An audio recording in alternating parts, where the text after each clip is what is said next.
ልብህን የገዛው የትዳርና የልጅ ጉዳይ ከሆነ አንተ ደቀ መዝሙር አይደለም። አሁን ቤተክርስቲያን ያለው ሁሉ እኮ ደቀ መዝሙር አይደለም እኮ እናንተ። ደቀ መዝሙርና አባል ይለያያል ወገኖቼ። ቤተክርስቲያን እያፈራች ያለችው አባል እንጂ ደቀ መዝሙር አይደለም። ደቀ መዝሙር መስቀል ይሸከማል። ደቀ መዝሙር ለእግዚአብሔር ነገር ቅድሚያ ይሰጣል። ደቀ መዝሙር የእግዚአብሔርን አጀንዳ ያስፈጽማል። እንዴ ቤተክርስቲያን አባል መሆን እኮ የድር አባል መሆን ማለትም በዚህ ዘመን ወይም የቤተ ዘመድ አባል። ኧረ ስሙኝ ባካችሁ፣ የቤተ ክርስቲያን አባል መሆን ደቀ መዝሙር መሆን ማለት አይደለም ወገኖቼ። ኢትዮጵያውያን፣ ኤርትራውያን እንዴት ናችሁ? እንዴት ከረማችሁ? እታችሁ ወንጌላዊት ጸገነት ነኝ። ይህ ወንጌል ለዓለም ሁሉ የቃልና የመንፈሳዊ ምክር አገልግሎት፣ የመጨረሻው ዘመን ደግሞ የእግዚአብሔር ድምፅ የሚሰማበት ነው። ከእናንተ የምፈልገው አንድ ነገር ነው። ይሄ የህይወት መልእክት ለብዙዎች እንዲደርስ ሼር እና ሰብስክራይብ እንድታደርጉልኝ በእግዚአብሔር ፍቅር ጠይቃችኋለሁ። ምክንያቱም ዘመኑ ከመንፈሳዊ ዜና በእውነት ነው የምላችሁ፣ ቤተክርስቲያን ሰበር ዜና ማምጣት ያለባት አሁን ነበረ፣ በዚህ ወቅት ነበረ። ከቤተክርስቲያን ትኩስ የሆነ የእግዚአብሔር መልእክት መተላለፍ ያለበት ዘመን አሁን ነው። እኔና እናንተ ግን ከእግዚአብሔር ድምፅ መስማት ስላልቻለን ከዓለም ዜና ጋር ነው የተጠባቃችሁ። አሁን ዘመኑ አልቋልና ይህንን መልእክት ለብዙዎች እንዲደርስ አድርጉ። ይህንን አደራ እላችኋለሁ። እግዚአብሔር የተመሰገነ ይሁን። ስለዚህ አጋጣሚ ደግሞ ለአገልግሎቴ እየደገፋችሁ ያላችሁ ጌታ ይባርካችሁ። በቃ ማላቃችሁ ሩት የምትባለት ዘውዲቱ የምትባለት ትህትና የምትባለት በእውነት ነው የምላችሁ ጌታ ይባርካችሁ። ተባረኩልኝ። ይህን እንደውም እንኳንም ማስታወስኩኝ ሳረሳ ብዬ ስሙኝ። ጌታ ይባርካችሁ። ለእናንተ ለተሳዳቢዎች፣ የእግዚአብሔርን ሕዝብ ለምትሳደቡ፣ በተለይ ቤት ውስጥ ሆናችሁ ወጣችሁ ለምትሳደቡ እኔ በጣም እምፈራላችሁ ነገር ሰው ከእግዚአብሔር ቤት ወጥቶ ከወንጌል አማኝነት ወጥቶ ሙስሊምም ይሁን ኦርቶዶክስም ይሁን ለምን የነበርክበትን ቤት ትሳደባለህ? የነበርክበት ቤት እኮ የኢየሱስ ክርስቶስ ቤት ነው። ሰዎቹን አይደለም እየተሳደብክ ያለው፣ ጌታ እግዚአብሔር አምላክህን ነው። ስለዚህ ይሄ ሰው ሚዲያ ላይ ወጥቷል። በወለጋ የሚኖር ቪዲዮ አያይዛለሁ። ፓስተር ነበር አሉ፣ የታወቀ ፓስተር። ከፓስተርነት ወደ ሙስሊምነት አሎ ወንድም አለ፣ ከፓስተርነት ወደ ሙስሊምነት፣ ከብርሃን ወደ ጨለማ። የትኛውም ጨለማ ነው፣ ግን ከፓስተርነት ከጌታ ቤት ጌታን ወደሚክዱ አይከድም። ወንድም አለ ደግሞ ከሄደ በኋላ አሉ የወንጌል አማኞችን እስቲ የእናንተ ኢየሱስ እውነት ኢየሱስ ከሆነ መጥቶ ይግደለኝ ሲል ነበራል። ኢየሱስ ክርስቶስ የአላህ ነብይ ነው እንጂ አምላክ አይደለም። አላሁ አክበር። የሚመለክ ሌላ አምላክ የለም። ከዛስ ምን ሆነ? ሙስሊም ሆነ። ከዛስ ሙስሊም ውስጥ ሚስት ቆንጆ ሙስሊም ውስጥ ተጫጭሽ። አሁን ረመዳን አይደለ? ሳምቡሳ ሲጠብሱ ማታ ማታ መቼም ቀን የዋሉበትን ጉዝፉን ነው የሚበሉት አይደለም? ከዛ ሳምቡሳ የጠበሰችበትን ዘይት አፈሰሰችበት፣ ደፋችበት። እግዚአብሔርን አትቀልድበትም። እግዚአብሔር አይቀለድበትም። ለክብሩ አይደራደርም። ይሄው በዘይት በፈላ ዘይት ተቃጥሎ ሐኪም ቤት ነው ያለው። አሁን ይሄ ፓስተር የነበረው ወደ ሙስሊም ተቀይሮ ማለት ያለሁት። በጣም የሚገርመው ነገር የኢትዮጵያ የእስልምና መሪዎች ከኢራን ጋር መቆማቸውን በይፋ አስታውቀዋል። ይሄ እንደ ሀገር በጣም ያስደነግጣል። እና ሰሞኑን ደግሞ መሪዎቻችን ያው አፍጥር ላይ ናቸው ቀንና ማታ። ባለፈውም ጊዜ እንደተናገርኩት ሪሌሽንሺፓቸው ግንኙነታቸው ጧትና ማታ ከሙስሊሞች ጋር ነውና ኢትዮጵያ እንደ ሀገር የት ነው የቆምሽው? ኢትዮጵያ እንደ ሀገር ከኢራን ጋር ወይስ ከእስራኤል ጋር? ይሄ በጣም ልብ ልንል የሚገባ ነገር ነው። ከእስራኤል ጋር ካልቆምን መጥፋታችን። ሌላው ደግሞ በጣም የሚያስገርመው ነገር ብዙ ሞት አለ በኢትዮጵያ ላይ። አሁን ባሩሲ እየተካሄደ ነው ያለው። ባለፈውም ተናግሬያለሁ። ይሄንን ሞት ያዘን መግለጫ ያላወጣ እንደገና ደግሞ ተው ያላለ ያላወገዘ እንዴት ነው ዛሬ ባህር ተሻግሮ ለኢራን ቆም ያለው የሚለው? እኔና እናንተ እኮ ገዳዩን ተሸክመን ያለን እኔና አታውቁ። ኢትዮጵያ ራሷ በዚህ ወቅት አቋሟን ማስተካከል አለባት። ሌላው ደግሞ እናንተ ክርስቲያኖች ምንም ነገር ስለ ጦርነቱ አትፍሩ። ለምን? እግዚአብሔር በስራ ላይ ነው። በእግዚአብሔር ቁጥጥር እጅ ውስጥ ነው ያለው። እኔና እናንተ መጸለይና መማለድ ነው። አሁን ከሚሳኤሉ በላይ ኢራንን እያስጨነቃት ያለው የመሬት መንቀጥቀጥ ነው። የመሬት መንቀጥቀጥ ከማን ነው ካልከኝ፣ ወደድክም ጠላህም ከእግዚአብሔር ነው። ማንም ሊያስቆም አይችልም ያንን የመሬት መንቀጥቀጥ። ስለዚህ ራሽያ ተቀላቀለች፣ ሰሜን ኮሪያ ምንም ማለት አይደለም። ጌታ በራሱ መንገድ ይህንን ጦርነት ይመራል። ስለዚህ ብዙ አማኞች የራሳቸውን ቤት ብቻ ገንብተው ቁጭ ብለዋል። የማይካፈል የማይቆርስ ለሌሎች የማይተርፍ የእግዚአብሔር አጀንዳ የሌለበት ኑሮ የሚኖሩ አማኞች በጣም ብዙ ናቸው። ይህን ልብ በሉልኝ። እናቴ ማናት በል፣ ሚስቴ ማናት? አገልጋዮች በብዙ የተሰናከሉት በብዙ የዘገየ ነው። በብዙ ከእግዚአብሔር አጀንዳ የወጣ ነው። በቅርብ ባሉ ቤተሰቦቻችን ጉዳይ ነው። ዛሬ ግን ቤተሰቤ ማን ነው ብለህ ጠይቅ። አሁን እኮ በጣም የሚያሳዝነው ነገር ለእግዚአብሔር ጉዳይ ሰው ስትፈልጉ አታገኙ።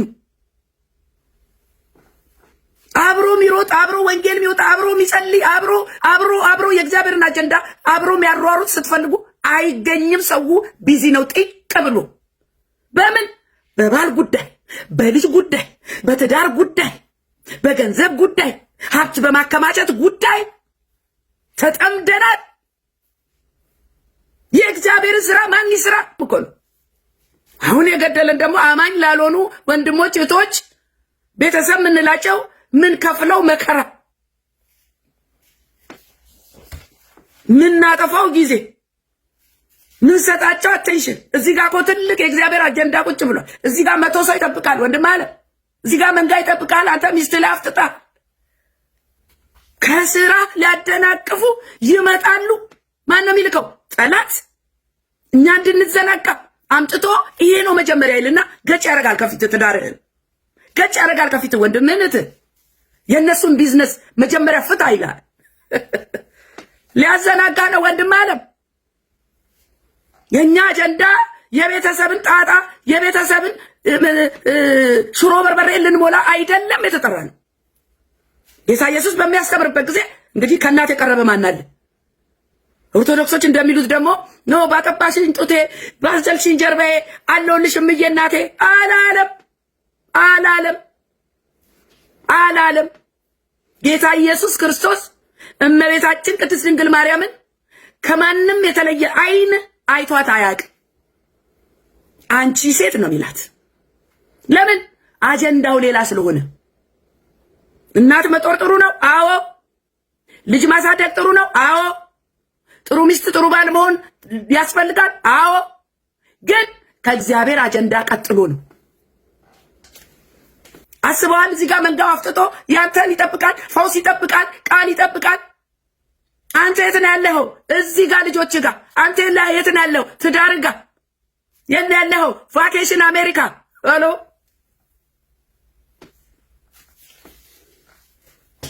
ይሄ ነው የገደለ። ጌታ ኢየሱስ ክርስቶስ ግን ምን አለ ብትሉኝ ቁጥር 48 እርሱ ግን ለነገረው ሰው መልሶ እናቴ ማናት? እናቴ ማናት? ሚስቴ ማናት? ልጄ ማናት? ወንድሜ ማናት? እህቴ? እነዚህ ቤተሰቦች አጀንዳችን አይደሉም። ኃላፊነታችን እንወጣለን፣ አዎ። ነገር ግን ከእግዚአብሔር ስራ ቀጥሎ በጣም የሚገርመው ነገር አሁን በዚህ በኦርቶዶክስ ቤት አንዳንድ ደፋሮች እየተነሱ ነው። ምንድነው ድፍረታቸው ብትሉኝ፣ ይሄ ወጣት በኦርቶዶክስ ጉባኤ መሃል የሚናገረው እውነት እግዚአብሔር በራሳቸው አንደበት እውነት እያናገራቸው ነው ያለውና እኔ ለሱ ደነገጥኩ። ያው አይቆይም ልጁ ከኋላ የተቀመጡት እንደውም ቄሶቹ ብለው ደንግጠው ያዩታል። ምን ይላል ሰላችሁ? የኢየሱስን ስም ስንጠራ ጠነጠጥክ ትሉናላችሁ። ከዛስ በክርስቶስ ከማለ ወይም ጌታ ብሎ ከጠራ ወደ ሌላ ይወሰድበታል። ወደ ሌላ ወደፊት ዋናውን ስጋውን አውጥተው እኮ መረቁን የሚጠጡት ስጋውን አውጥተዋል እኮ ዋናውን ከዛስ ኦርቶዶክሳውያን የምንታወቀው ማርያምን ስንል ነው። ነገር ግን ክርስቶስ ከማርያም ይበልጣል አለ። ነገር ግን አንድ ሰው ኢየሱስን ከጠራ በነጠጥክ እንደ የሚባል አነጋገር አለ። በክርስቶስ ከማለ ጌታ ብሎ ከማለ ወይም ደግሞ ጌታ ብሎ ከጠራ ወደ ሌላ ይወሰድበታል። ኦርቶዶክሳውያን የምንታወቀው ማርያምን ስንል፣ ነገር ግን ክርስቶስ ከማርያም ይበልጣል። የክርስቶስን ስም እኮ እኛ ነበርን ያስተዋወቅነው። ነገር ግን እነሱ አሁን ላይ በዘመኑ ወሰዱትና ኢየሱስን የሚሉት እነሱ ናቸው፣ ጌታን የሚሉት እነሱ ናቸው። ከዛስ የክርስቶስን ስም እኛ ነበርን ያስተዋወቅነው፣ ተወስዶብን ነው። እውነት ነው፣ ጌታን ወስደናል እኛ። ኢየሱስ ጌታ ነው። ጌታን የሚሉት ኢየሱስን የሚሉት እነሱ ናቸው አለ። እነሱ ማለት እኛ ነው፣ የወንጌል አማኞች። አቤት ጌታ ሆይ ቪዲዮ አያይዛል። ዘመን መጣ እናንተ በራሳቸው አንደበት እግዚአብሔር ያናግራቸው ጀመረ። አሁንም የህዝቡ መንቃት ይሁንለት። ወደ ሲኦል የሚነዳው ህዝብ በስቷልና እኚህ አቡነ ኤርሚያስ በጣም የጌታ ነገር ገብቷቸዋል። ነገር ግን ያው የተያዙበት መያዝ ስላለ ቀስ ብለው በዘዴ ነው የሚናገሩ ያሉትና የሚናገሩ ነገር መቼም ሰሚ ቢኖር መዳን ይመጣል። ለኦርቶዶክስ መዳን ያስፈልጋቸዋልና ምን አሉ መሰላችሁ? እረ ያልሰሙ ብዙ ናቸው። እረ ያልሰማን ብዙ ነን። በእውነት ስለ ክርስቶስ ያልሰማ፣ ስለ ክርስቶስ ያላወቀ፣ ስለ ክርስቶስ ያልተረዳ ብዙ ነው ማለት ሲኦል አፏን ከፍታ የምትጠብቀው ለሲኦል የተዘጋጀ በጣም ብዙ ነው። የዚህን መንገድ መቀየስ ያስፈልጋል። የሲኦልን በር መዝጋት ያስፈልጋል። መንገድ አባቴ ትክክል። ስለዚህ እርሶ ማድረግ ያለበት የጠፋው በቤቶት ያለው ነውና ያልሰማው ሰምቶም ደግሞ በሌላ ነገር የተሸፈነበት በሌላ ጣዖታት የተሸፈነበት በቤቱ ያሉ የእርሶ ልጆች የእናንተ ትውልድ ነውና እውነትም መንገድም ሕይወትም የሆነውን ኢየሱስ ክርስቶስን ስበኩላቸው። መፍትሄው ይሄ ነው አባቴ። አሁን የጦርነት ትልቅ መጣ አይደል? ትልቅ ጦርነት። በዚህ ማለት ደግሞ ልናገረው ይሄን ቤተክርስቲያን ትኩስ ዜና እኮ የሰው ጆሮ ያልሰማው እጅ ያልዳሰሰው አይን ያላየው ኃይለኛ ዜና ማምጣት ያለባት ቤተክርስቲያን ነች። ዓለም የቤተክርስቲያን ዜና ጆሮዋን ጥላ መጠበቅ አለባት። መንጋውም ደግሞ ተዘጋጅቶ ይጠብቃል። አሁን የጦርነት ከመምጣቱ በፊት ማንም ምንም ያለ የለም። ተዘጋጁ አልተባልንም። እየጸለይን እንቆይ አልተባልንም። ጦርነት ሊነሳ ነው አልተባልንም። በተለመደው ዝላይ ላይ ነን። አንድ ነብይ እንደውም ነብይ ዳሳ ዛሬ ሳሳዘነኝ እንደው በዚህ መሃል ልንገራቸው ምን እንዳለ በጣም ይገርማ። ባለፈው ቱታ ለብሶ ቤት ውስጥ 40 ቀን ጾምና ጸሎት ላይ ነኝ ሲል ነበር። ምን አመጣ ሲባል የምንም ይሄንን አሉ የሚባል ነገር አልነበረም። ዛሬ ደግሞ ቁጭ ብሎ ዛሬ ሳሳዘንከኝ ወንድም አለ። ለምን አሳዘንከኝ መሰለ? ወይ ዝም ብትል ጥሩ ነው። ባለፈው የ40 ቀን ጾም ጸሎቴ ላይ ጌታ እኮ ተናግሮ የነበረ ስለ እስራኤል ተናግሮ የነበረ ስለ ኢራን ተናግሮ የነበረ ለኛ እኮ አዲስ አይደለም አለ። መቼ ነገርከን ታዲያ? ኢራንም፣ ዱባይንም፣ አሜሪካም፣ ቱርኪ፣ ራሽያ፣ ኢትዮጵያ፣ ኤርትራ፣ ኬንያ፣ ዩኬና ስለ ዩኤን በተመለከተ በዚህ ወር የካቲት ወር ወደ ላይ ዳቸው አይታችሁ በእኛ ፋይል ቢታየው የካቲት 1 ላይ ጌታ ተናግሮኝ ባለፈው በነበረው በ40 ቀን ቆይታ ውስጥ ጌታ ተናግሮኝ ነበረ። አሁን ያለው ጉዳይ ሁሉ ለኔና ለኛ ሰዎች አዲስ አይደለም። ይሆነው ነው ፍየል ቅዝምዝም ወዲያ የእናንተ ትንቢት ፍየል ወዲህ ቅዝምዝም ወዲያ አይገናኝም። በአጠቃላይ እግዚአብሔር ተናግሮ ከሆነ ጌታ ከተናገረ ለምን መልእክቱን በወቅቱ አላስተላለፍክም? ባለፈው እንደውም የተናገርከው ሌላ ነገር ነበረ። አሁን ደግሞ ምን አለ? ገንዘብ መሳቢያ ልጸልይላችሁ አለ። ለማ አረብ ሀገር ዘመድ ላላችሁ እናንተ አረብ ሀገር ለተጨናነቃችሁ አረ ወንድም አለም ባያቶቻችን እንዳልኳችሁ ግራ ተጋብተዋል። ዝም ቢሉ ወይ የሆነ ሌላ ስራ ሰርተው ቢበሉ አይመስላችሁ? 9:23 ላይ ምን ይላል? ለሁሉም እንዲህ አላቸው። ምን አላቸው? በኋላዬ ሊመጣ የሚወድ ቢኖር ራሱን ይካድ መስቀሉንም ዕለት ዕለት ተሸክሞ ይከተለኛል። መስቀል መሸከም የሚባል ነገር አለ ወንድም አለም። የክርስቶስ ኢየሱስን መከራ ማስቀጠል ነው ክርስትና ማለት።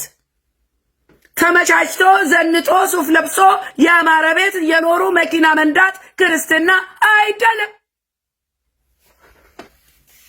ለስጋዊ ምቾታችን አይደለም ኢየሱስ ክርስቶስን የተከተልነው። ለዛውም ክርስቶስ ኢየሱስን ማያምኑ ቤተሰቦቻችሁ ናቸው እንግዲህ ዋና ጊዜያችሁ የሚበሉት ስጋ ስለሆኑ ብቻ። ከወደድሽኝ ከነ ኢየሱስ ውደጅኝ እታለም። የኔ ዘመዶች የእግዚአብሔርን ፈቃድ የሚፈጽሙ በክርስቶስ ኢየሱስ አምነው ጌታ ኢየሱስ ክርስቶስን የሚያመልኩ ናቸው። በዚህ አጋጣሚ የኔም የስጋ ዘመዶች ይሄንን ነገር ይስሙልኝ። በፈቃዱ የሚሄዱ ናቸው እንጂ በስጋ ዝምድና ለሚቃወሙን እና እምነታችንን ለሚነቅፉ ቤተሰቦቻችን ባሪያ መሆን የለብንም። ከወደዱን ከነ ኢየሱስ ይውደዱን። ሁሉም ነገር ከኢየሱስ ቀጥሎ ነው። አለበለዚያ ቆይ አባቴ ልቅበር ይመጣል፣ ቆይ ልጄ ልዳር፣ ቆይ ላስተምር፣ ቆይ እናቴን ላስታምር። ኢየሱስ ያድናል። አንድ ሌላ በጣም የገረመኝ ነገር ነፍስ አባት የሚባል ነገር አልቀረም። እናት ነፍስ አባት የሚባል ነገር እኔ በማየ ጊዜ የቀረ መስሎኝ ነበር። አሁን በቲክቶክ ላይ ነው የነፍስ አባት ምን ይላሉ? የዚህ ዘመን ትውልድ ቄሱ ጋር ሄዶ ኃጢአቱን ይናዘዛል ብዬ አላምንም። በጣም የሰለጠነ ትውልድ ስለሆነ ማለት ነው። ማስፈራራታቸውንም ስለማይቀበሉ ትንሽም እውነት ቢሆን ስለገባቸው እኛ ገብቶናል። እኛ ከዛ ጣጣ ተላቀናል። የነፍስ አባት ምናምን ባል ነገር የለም። አሁንም ግን የነፍስ አባት መንፈስ በእኛ በወንጌል አማኞች ቤት አለ። ምን ብትሉኝ ፓስተር እየጸልይልኝ የሚባል ነገር የነፍስ አባት መንፈስ እራስሽ ጸልይ።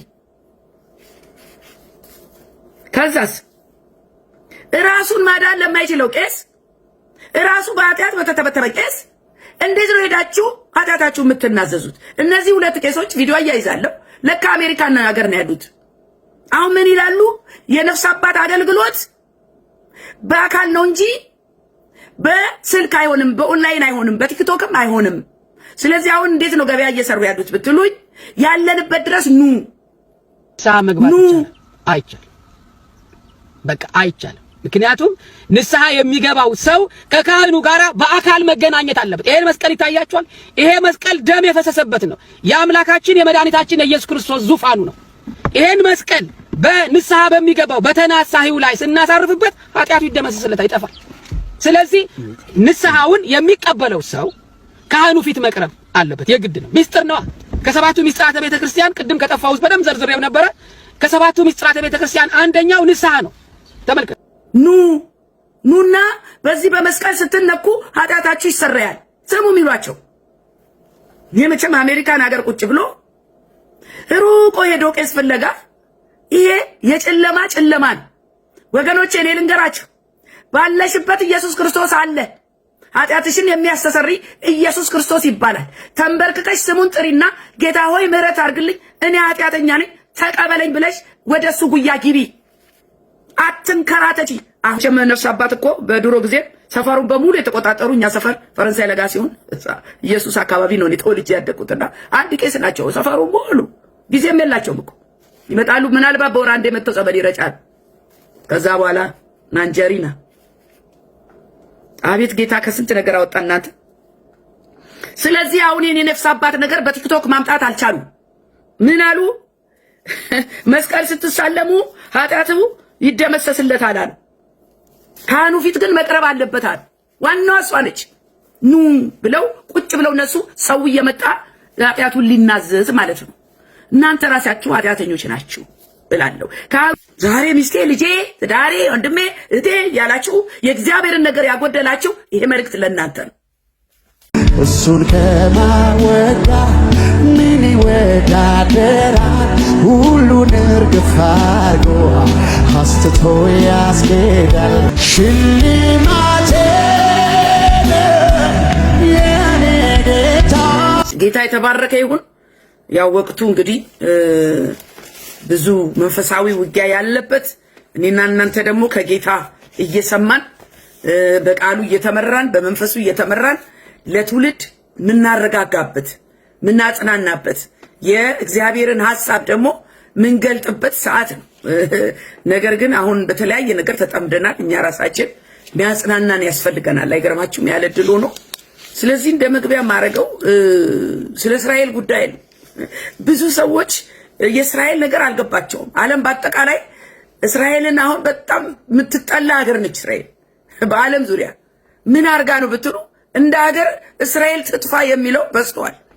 ምን አርጋ ነው ብትሉ የእግዚአብሔር አጀንዳ ስላለባትና ዓለም ደግሞ የእግዚአብሔር ተቃራኒ ስለሆነች ዓለም በዲያብሎስ ስለምትመራ፣ ስለዚህ የእስራኤል ሕዝብ ተሰዷል፣ ተገሏል፣ በብዙ መከራ ውስጥ አልፏል፣ ተበትኗል።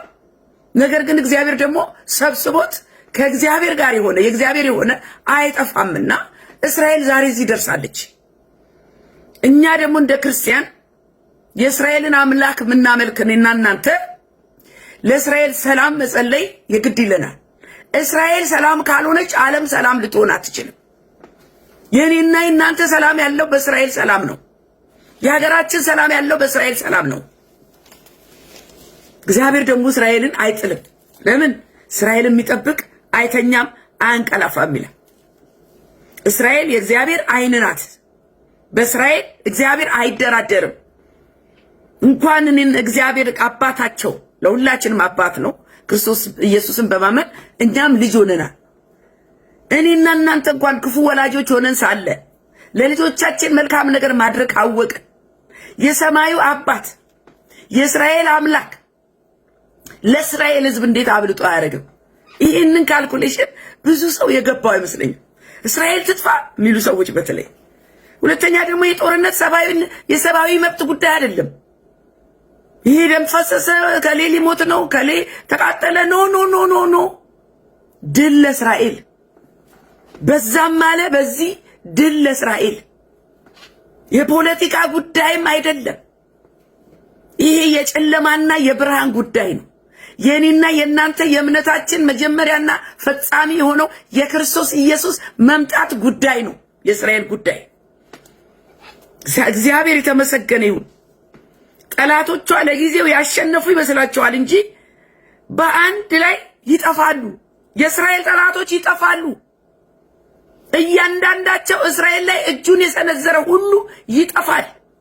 እግዚአብሔር ከላይ ከማደሪያ ሆኖ እያየ ነው ያለው። አሁን ክብሩን ለማንም አይሰጥም፣ ለጠላትም ለወዳጅም እግዚአብሔር ክብሩን ለማንም አይሰጥም።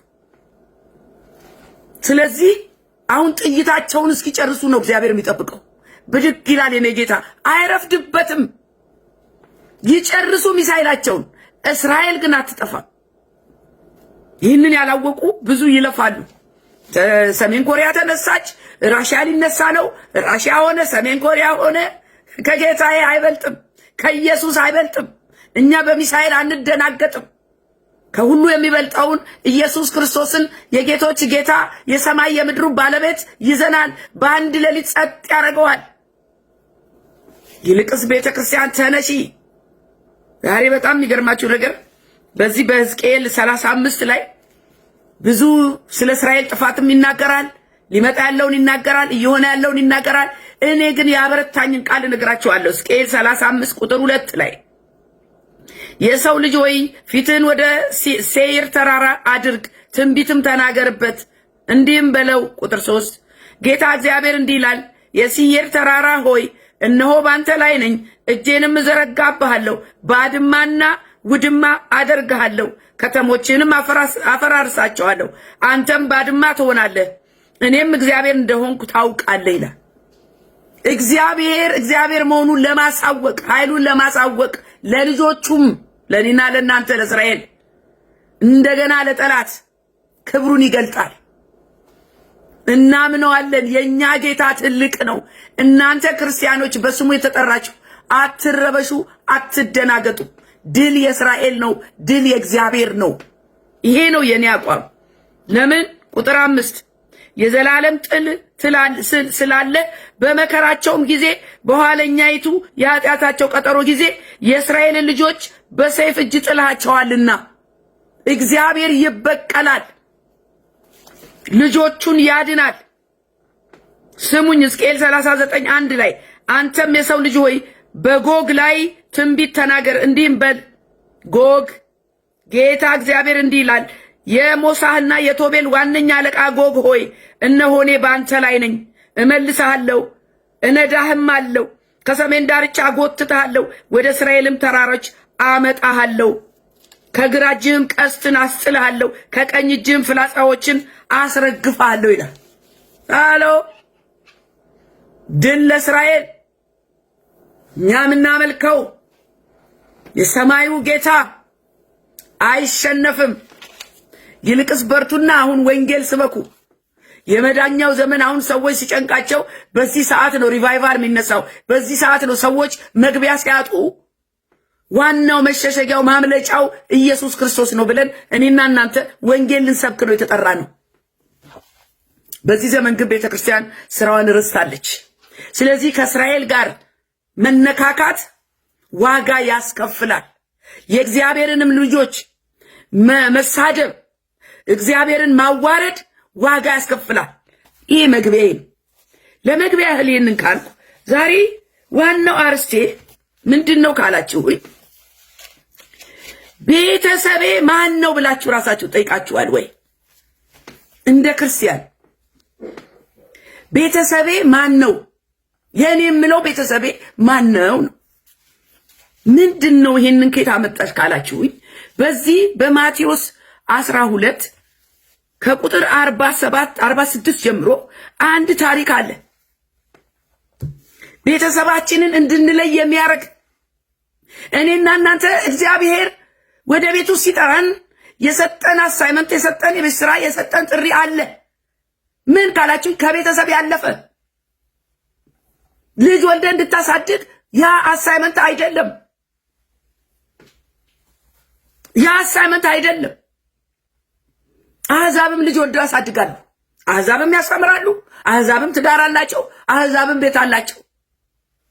እኛ ቤት ሰርተን ልጆቻችንን ትምህርት ቤት ጥሩ አስተምረን ድረን እኛም ተመችቶን ልንኖር ይሄ የእግዚአብሔር ጥሪ አይደለም።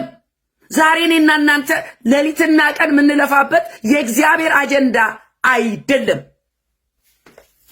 ለምን ብትሉኝ ስሙኝ፣ የእግዚአብሔር አጀንዳ ምን እንደሆነ ነግራችኋለሁ።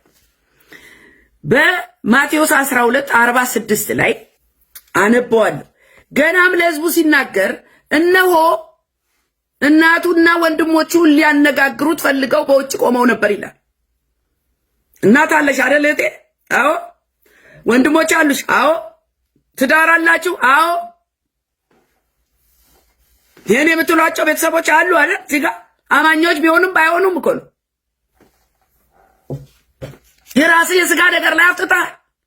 የእግዚአብሔር አጀንዳ መቼ ተሰራ? መቼ አለቅ? ስሙኝ፣ ኢየሱስ ክርስቶስ ያለው ገና ለሕዝቡ ሲናገር እነሆ እናቱና ወንድሞቹ ሊያነጋግሩ ፈልገው መጡ። የእግዚአብሔርን ስራ ስትሰራ ይመጣል ልጅህ። በጸሎት ላይ ሆነ ልጅ ይመጣል። አባዬ ይልሃል። በእግዚአብሔር ነገር ተጠምዳችሁ እያለ የእግዚአብሔር ነገር ሳታነቡት ቤተክርስቲያን ሳትሄዱ ስልክ ይደወላል። ምን ሆነ? ወንድምሽ እንዲህ አለ፣ የትሽ ታመመ። ለካ አይደለም። አገልግሎት ከቤት ይጀምራል የሚባል ነገር አለ። ከቤት ይጀምራል። የስ ግን መጀመሪያ የእግዚአብሔርን አጀንዳ ሳጨርስ የፈለገ ጥሩ ቤተሰብ ቢኖር የፈለገ ልጅህን አስተምረ ኢንጂነር ብታርግ እግዚአብሔር የሱ አጀንዳ እሱ አይደለም። ስሙ። ከዛስ ቁጥር 47 ነው አንዱም እነሆ እናትና ወንድሞች ሊያነጋግሩ ፈልገው በውጭ ቆመዋል አለው። ጌታ ኢየሱስ ክርስቶስ እያስተማረ ነው። ፈውስ እያደረገ ነው። ቢዚ ነው። ተጠምዷል በአገልግሎቱ። አስባችሁታል? እዛ ጋር ተቀምጠው ጌታ ኢየሱስ ክርስቶስን የሚጠብቁ ሰዎች ልክ እሱ ረስቷል። ምን እናቴ ማናት አለ እኮ ረሳ። በቃ ትኩረቱ ጌታ ላይ ነው፣ ስራው ላይ ነው፣ ትውልድ ላይ ነው፣ ቤተ ክርስቲያን ላይ ነው፣ አገር ጉዳይ ላይ ነው። ሰርክልን ብቻ ያቺት ሰርክልን የቤትን ጉዳይ ብቻ አጠናቀ በርን ዘግተ ተቀምጠሃል። አማኝ ሆነ። ጌታ ኢየሱስ ክርስቶስ እናት ነበረው፣ ወንድሞች እህቶች በስጋ ነበረው። የተላከበት ተልኮ ግን ዋናው ያ አልነበረም። የእግዚአብሔር አገልግሎት የተጠራንበት ከእናት ከአባት ከልጅ እና ከትዳር ይበልጣል። እንዲሁም በሉቃስ ወንጌል ምዕራፍ 14 ቁጥር 26 ላይ ማንም ወደ እኔ የሚመጣ ቢኖር አባቱንና እናቱን ሚስቱንም ልጆቹንም ወንድሞቹንም እህቶቹንም የራሱን ሕይወት እንኳን ሳይቀር ባይጠላ ደቀ መዝሙሬ ሊሆን አይችልም ይላል። የእግዚአብሔር ቤት ጎሏል። ብዙ የቤት ስራ አለ ያልተጠናቀቀ፣ እኛን የሚጠብቅ ብዙ ጉዳይ አለ። ቤተክርስቲያን አሁን ተኝታለች። አላፊ ጠፊውን ታከማቻለች። በሯን ዘግታ አሁን ጦርነት አለ አይደል? ቤተክርስቲያን በሯን ዘግታለች እኮ። ይሄኔ ነበር ማስጠጋት፣ የሚቅበዘበዘው ማስጠጋት፣ የተራበውን ማብላት፣ መከራውን ማስቆም እንኳን እንችላለን። ጦርነት አይገርማችሁም?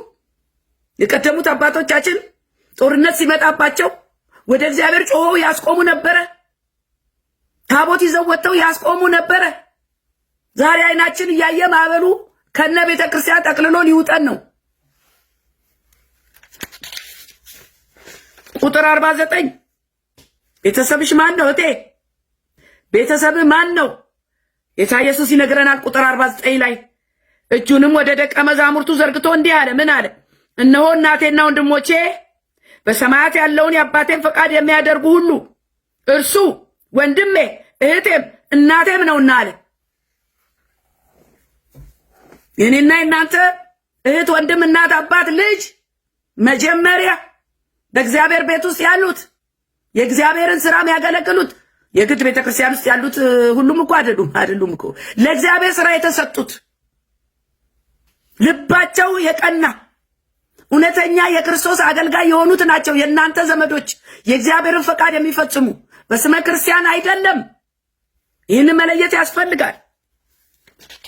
የእግዚአብሔር ቤተሰብ ማለት ልጅ መሆን፣ አገልጋይ ተብሎ መጠራት፣ የእግዚአብሔርን ፈቃድ በመፈጸም በመታዘዝ እና ለእግዚአብሔር ስራ ቅድሚያ በመስጠት እንጂ በስጋ አጠገባችን ላሉት ቤተሰቦቻችን ቅድሚያ በመስጠት ለስጋ ኑሯችን ለማከማቸት የእግዚአብሔርን ስራ እየሰራን አይደለም። የእግዚአብሔርን ነገር አስቀምጠ ለቤተሰብ ቅድሚያ መስጠት መጽሐፍ ቅዱሳዊ እንኳን አይደለም። ልብህን የገዛው የትዳርና የልጅ ጉዳይ ከሆነ አንተ ደቀ መዝሙር አይደለም።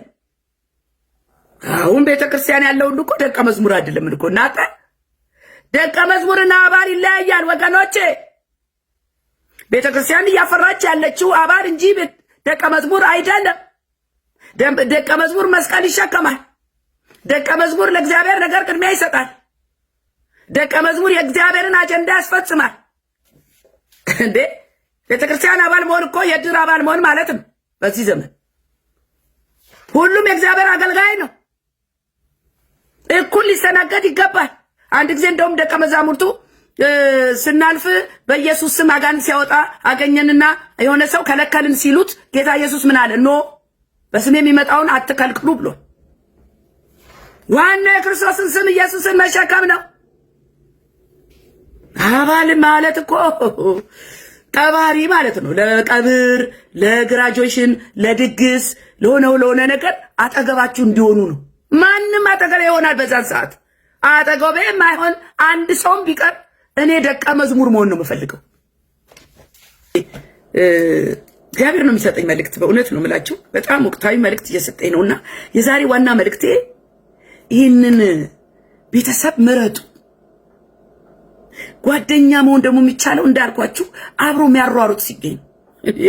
እኔ አሁን ጓደኛ የለኝም ማለት አይመቸውም። ሰው ምን አባት ይላል። በጣም ብዙ መሮጥ እፈልጋለሁ፣ ግን የክርስትና ነገር ብልት ነንና ተያይዞ ነው። ከማን ጋር እንሩጥ? ከማን ጋር እንያያዝ? አሁን በቤተክርስቲያን መያያዝ አለብሽ። ቤተክርስቲያን አለኝ እኮ ተያይዘናል እኮ። ግን ቤተክርስቲያን ያለው ህዝብ ሁሉ አይመቸውም። ይህንን ከተሳሳቱ እናንተ አርሙኝ። ቤተክርስቲያን ውስጥ ለእግዚአብሔር ጊዜ የሰጠ በጣም ጥቂት ነው። ለእግዚአብሔር ጊዜ የሰጠ ካለ ወንጌል ይሰራል፣ ትውልድ ይድናል፣ ፈውስ ይመጣል። የእግዚአብሔር አጀንዳ ተቆልሏል። የቤት ስራው ይኸው አይናችን እያየ ማዕበሉ እንኳን ሲመጣ እንኳን ሰው ልናስጥል ራሳችን ማስጠል አልቻልንም። ተጨናንቀናል፣ ታመናል፣ ደክመናል። የት? በእግዚአብሔር ቤት ውስጥ ቁጭ ብለን እኮ ነው። ስለዚህ ቤተክርስቲያን ተነሽ፣ ለወንጌል እንነሳ። እግዚአብሔር ይረዳናል። ህዝቤን አጽናኑ ነው ያለው ጌታ። እባካችሁ ይህን መልእክት ሼር እና ሰብስክራይብ አድርጉልኝ። ጌታ ይባርካችሁ። እየረዳችሁኝ ያላችሁ ወንጌል ይቀጥላል። ኢየሱስ ክርስቶስ ይመጣል። በርቱ። አሁንም በጸሎታችሁ ደግፉኝ። በአገልግሎቴ ደግሞ እየተባረካችሁ ስለሆነ ጌታ ክብሩን ይውሰድ። ሼር እና ሰብስክራይብ አድርጉ፣ ለብዙዎች ይድረስ። አንዳንዴ አትበሳችሁ። የዓለምኛው መልእክት 100,000 ሰው አይቶት የመንፈሳዊ የሚጠቅመው መልእክት ደግሞ 1200 ሲሆን አትናደዱ። እና ይሄ ነው አሁን በወቅቱ ያለውና ተባረኩልኝ። ወዳችኋለሁ። ጌታ ኢየሱስ ጌታ ነው። መልካም ቀን፣ መልካም ጊዜ። ሻሎም ሻሎም። እሱን ከማወዳ ምን ይወዳደራል? ሁሉን እርግፍ አድርጎ አስትቶ ያስኬዳል። ሽልማቴ የኔ ጌታ። ሰላም ሰላም ወገኖቼ፣ ኢትዮጵያውያን፣ ኤርትራውያን፣ ይህ ወንጌል ለዓለም